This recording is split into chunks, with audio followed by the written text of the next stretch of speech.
Hello friends, நம்ம இன்றைக்கி evening snacks பார்க்க போகிறோம். அதுக்கு ஒரு பவுலில் 2 முட்டையை உடச்சி ஊற்றிக்கோங்க. 2 முட்டை கூடயே நம்ம 2 கரண்டி சீனி போட்டுக்கலாம். 2 கரண்டி மைதா மாவுக்கு 2 கரண்டி சீனி போட்டுக்கோங்க. இப்போ பாருங்கள், 2 கரண்டி சீனி போட்டாச்சு. இப்போ நம்ம இந்த முட்டையும் சீனி நல்லா மிக்ஸ் ஆகிற மாதிரி நல்லா இப்படி ஒரு விஸ்கை வச்சு நல்லா இப்படி மிக்ஸ் பண்ணிக்கோங்க. நல்லா காயிற வரைக்கும் மிக்ஸ் பண்ணிக்கோங்க. இப்போ பாருங்கள், நம்ம நல்லா பீட் பண்ணியாச்சு. இப்போ நம்ம இது கூடயே 2 கரண்டி மைதா மாவு போட்டுக்கலாம். இப்போ பாருங்கள், அந்த பவுலில் 2 கரண்டி மைதா மாவு எடுத்தாச்சு. இது நம்ம கூட சேர்த்து போட்டுக்கலாம். போட்டு நல்லா சப்பாத்தி மாவு மாதிரி நல்லா பிசைஞ்சு எடுத்துக்கோங்க. கையை விட்டு நல்லா சப்பாத்தி மாவு மாதிரி நல்லா பிசைஞ்சிக்கலாம். இப்போ பாருங்கள், நம்ம நல்லா சப்பாத்தி மாவு மாதிரி பிசைஞ்சாச்சு. நான் அளவுகள் மறுபடியும் சொல்கிறேன்.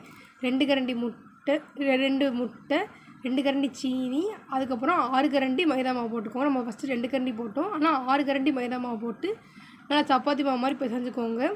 1 கரண்டி கடலெண்ணெய் ஊற்றி நல்லா பிசைஞ்சுக்கோங்க. இப்போ நம்ம இதை குட்டி குட்டி உருண்டையாக எடுத்து வச்சுக்கலாம். ஒரு உருண்டையை பிச்சு எடுத்துக்கோங்க. எடுத்து கொஞ்சம் ஈரப்பதமாக இருந்துச்சுன்னா மைதா மாவில் அப்ளை பண்ணி எடுத்து வச்சுக்கோங்க. மைதா மாவு இப்படி தொட்டுக்கோங்க கையில். இப்போ நம்ம மாவு எடுத்துக்கலாம். எடுத்து நல்லா இப்படி உருட்டிக்கோங்க. அவ்வளோதாங்க, இந்த மாதிரி பண்ணி எடுத்துக்கோங்க எல்லா உருண்டையும். ஒரு பேனில் எண்ணெய் நல்லா காய வச்சுக்கோங்க. இப்போ நம்ம ஒவ்வொரு உருண்டையாக போட்டு எடுத்துக்கலாம். இப்போ பாருங்கள், நல்லா செவந்திருக்கு. இப்போ நம்ம ஒரு பிளேட் எடுத்து வச்சாச்சு. இப்போ பாருங்கள், நம்மளது நல்லா வெந்துருச்சு. இங்கே பாருங்கள், இப்படி பிச்சு பார்த்தோம்னா நல்லா சாஃப்டாக இருக்குது. ரொம்ப சூப்பராக இருக்கும். நீங்களும் வீட்டில் ட்ரை பண்ணி பாருங்கள். தேங்க்ஸ் ஃபார் வாட்சிங்.